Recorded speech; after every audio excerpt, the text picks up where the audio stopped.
यहाँ पर देखिए हम जानेंगे किसके बारे में, आयत के बारे में। ठीक है, आयत को यानी इंग्लिश में बोलते हैं रेक्टेंगल, RECTANGLE। ठीक है, बिल्कुल शुरुआत से होगा मेरे भाई। देखिए सबसे पहले क्या बनाएंगे, एक फिगर बनाते हैं आयत का। यहाँ पर है एक फिगर। देखिए आयत में दो भुजाएं मतलब बड़ी होती है, दो भुजाएं मेरे भाई क्या होती है, बड़ी होती हैं, और दो भुजाएं, ये देखिए दो भुजाएं बड़ी हो गई और ये वाला दो भुजाएं छोटी होती है। बात समझ रहे हैं, मतलब कहने का मतलब आयत में चारों भुजाएं आपस में बराबर नहीं होती है। ठीक है, और यहाँ पर जितना कोण होता है, ये देखो जो कोण होता है कितना डिग्री होता है, 90 डिग्री का।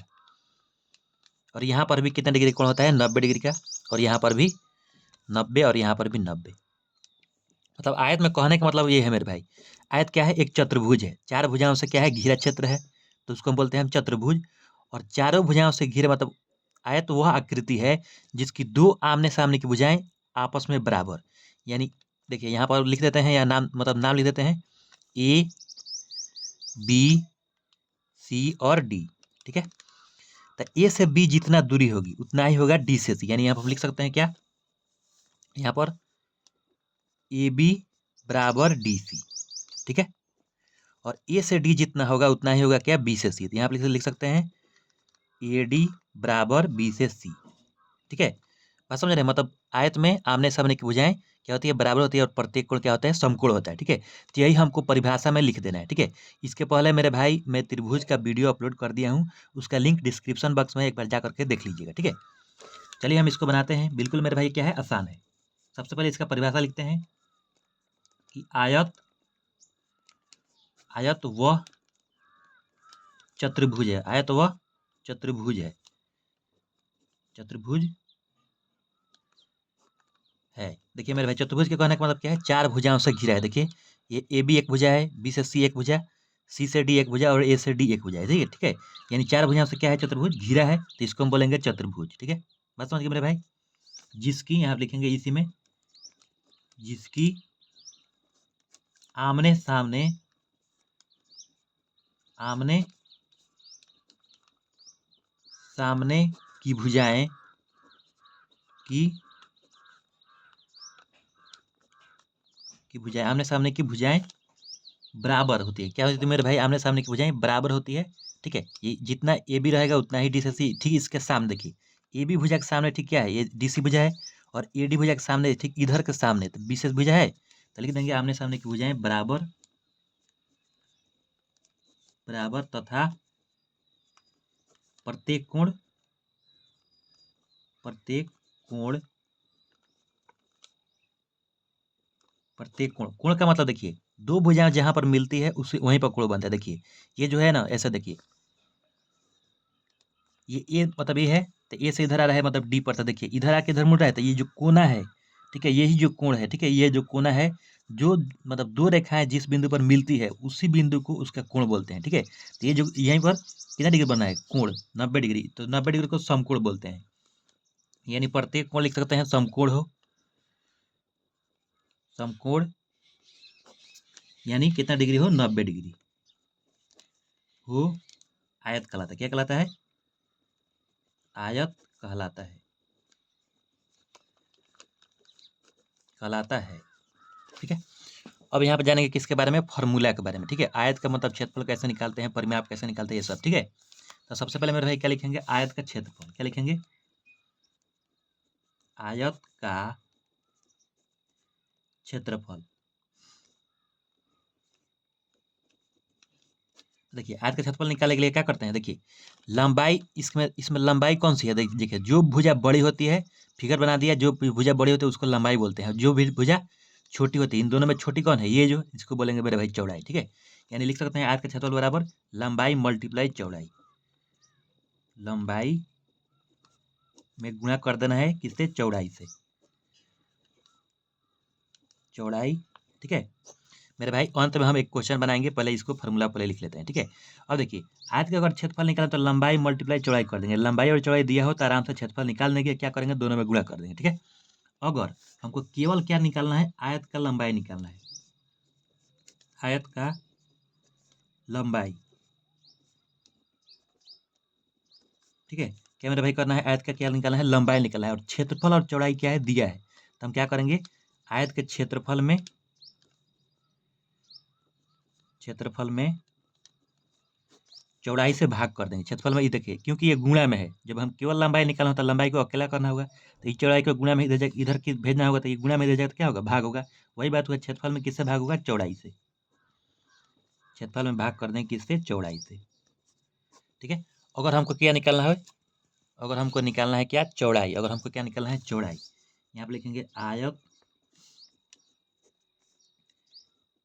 की निकालना है क्या, चौड़ाई। और क्या क्या दिया है, क्षेत्रफल और लंबाई दिया है। क्षेत्रफल और लंबाई क्वेश्चन में आपको दे दिया है, हमको निकालना है चौड़ाई।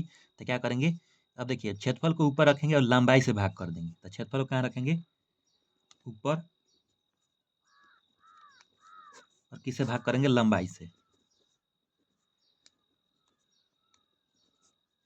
ठीक है, मतलब क्षेत्रफल को ऊपर रख के नीचे लंबाई से भाग कर देंगे तो हमको क्या निकल जाएगा, आयत की चौड़ाई निकल जाएगी। ठीक है। अब चलिए मेरे भाई, अब निकालते हैं आयत का क्या निकालते हैं, परिमाप। मतलब परिमाप कैसे है, परिमाप का मतलब क्या होता है, यहीं पर समझ लीजिए।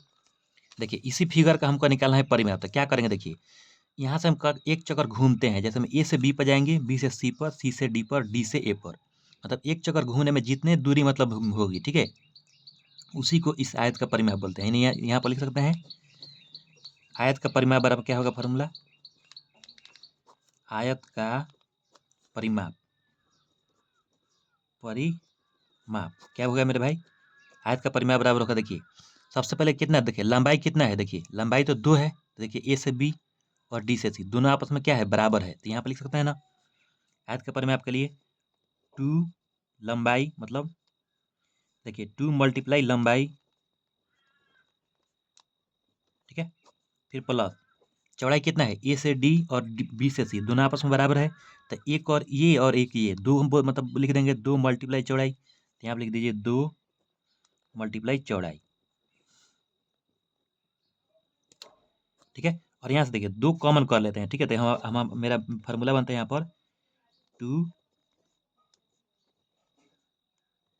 लंबाई प्लस चौड़ाई,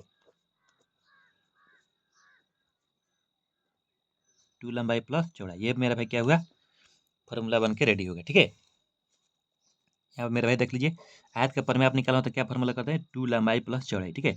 अब हमको देखिए आयत का क्या निकालना है, विकर्ण अगर निकालना है। विकर्ण यानी कि इसी फिगर में देखिए विकर्ण किसे, देखिए इस कोना से हम जब इस कोना को मिला देंगे तो ये आयत की एक विकर्ण हो गई। ठीक है।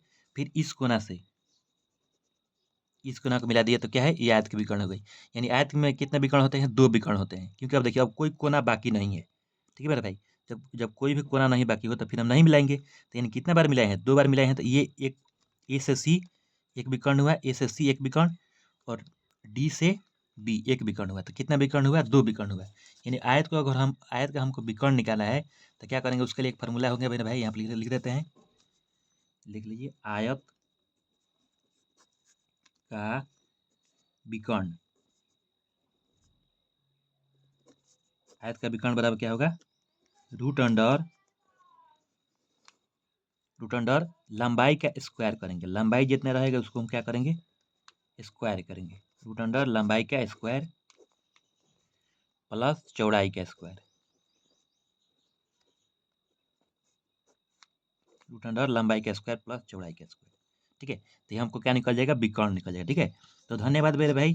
चलिए इसको एक आयत का क्वेश्चन बना लेते हैं। ठीक है, यहाँ पर देखिए हम इस पर एक क्वेश्चन बनाएंगे। क्या है, किसी आयत की लंबाई 18 सेंटीमीटर तथा चौड़ाई 12 सेंटीमीटर हो तो उसका क्षेत्रफल निकालें। ठीक है, और यहीं पर एक बार क्या निकालेंगे, इसका परिमाप भी हम निकाल देंगे। ठीक है, चलिए हम इसको बनाते हैं। बिल्कुल मेरे भाई क्या है, आसान है। सबसे पहले देखिए फिगर बनाइएगा। फिगर बना लेने से देखिए क्या होता है, फिगर बनाने से क्वेश्चन बिल्कुल समझ में आ जाता है। तो ये मेरे भाई क्या है, फिगर है, ये क्या है, आयत है। ठीक है, और आयत में देखिए लंबाई दी है 18 सेंटीमीटर। ठीक है, तो जो बड़ी भुजा है उसको हम लंबाई कहते हैं मेरे भाई। तो 18 सेंटीमीटर यहाँ पर भर देंगे, 18 सेंटीमीटर। ठीक है, और नीचे वाला भी कितना है, 18 सेंटीमीटर। ठीक है, यानी दोनों क्यों, मतलब दोनों भुजाएं लंबाई जो है, दोनों भुजाएं क्या होती है, बराबर होती है। तो 18 भर दिया, 18 भर दिया, चौड़ाई कितना है, 12। तो जो छोटी है उसको 12 भरेंगे। यहाँ पर 12 सेंटीमीटर भर दिए, और यहाँ पर भी 12 सेंटीमीटर। ठीक है, इसका नाम दे देते हैं ए बी सी डी। ठीक है, देखिए आप ए बी सी डी में से जेड तक कुछ भी नाम दे सकते हैं, कोई दिक्कत नहीं है मेरे भाई। फिर मैं आपसे रिक्वेस्ट करता हूँ, त्रिभुज का मैं स्पेशल वीडियो बनाकर अपलोड कर दिया हूँ, डिस्क्रिप्शन बॉक्स में उसका लिंक है, एक बार जाकर के देख लीजिएगा। त्रिभुज की पूरी जानकारी आपको मिल जाएगी। यहाँ पर देखिए इस क्वेश्चन को बनाएंगे, देखिए कैसे। यहाँ पर लिखेंगे आंसर। सबसे पहले क्या निकालेंगे, क्षेत्रफल निकालेंगे। तो आयत का क्षेत्रफल मेरे भाई क्या हम पढ़ चुके हैं, होता है आयत का क्षेत्रफल, आयत का क्षेत्रफल।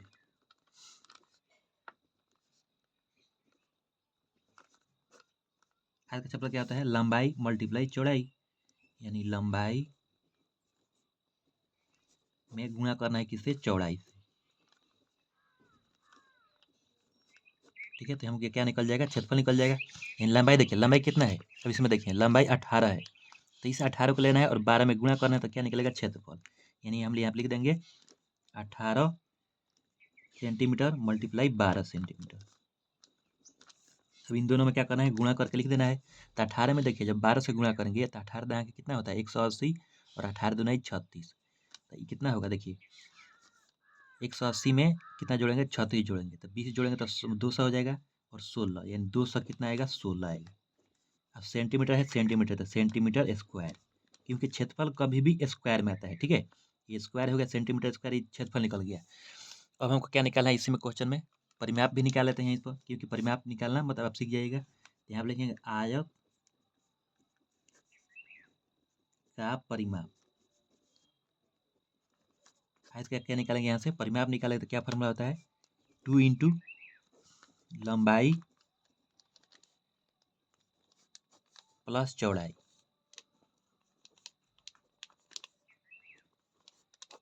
ठीक है, तो देखिए अब 2 यहाँ पर है और लंबाई का मान भरना है, तो लंबाई कितना है, 18 सेंटीमीटर, प्लस चौड़ाई का मान कितना है, 12 सेंटीमीटर। अब देखिए 18 और 12 का जोड़ना कितना होगा, 30 सेंटीमीटर, तो यहाँ पर लिखेंगे 2 मल्टीप्लाई 30 सेंटीमीटर, और 30 में 2 से गुणा करेंगे तो कितना आएगा, 60 सेंटीमीटर। तो ये है आपका 60 सेंटीमीटर। ठीक है, ये मेरे भाई क्या निकल गया, परिमाप निकल गया। ठीक है, तो धन्यवाद। अगर आप मेरे चैनल पर नए हैं तो मेरे चैनल सब्सक्राइब कर लीजिए, बेल आइकन को दबा लीजिए। अगर आपका कोई क्वेश्चन है तो कमेंट बॉक्स में जाकर कमेंट कर दीजिए।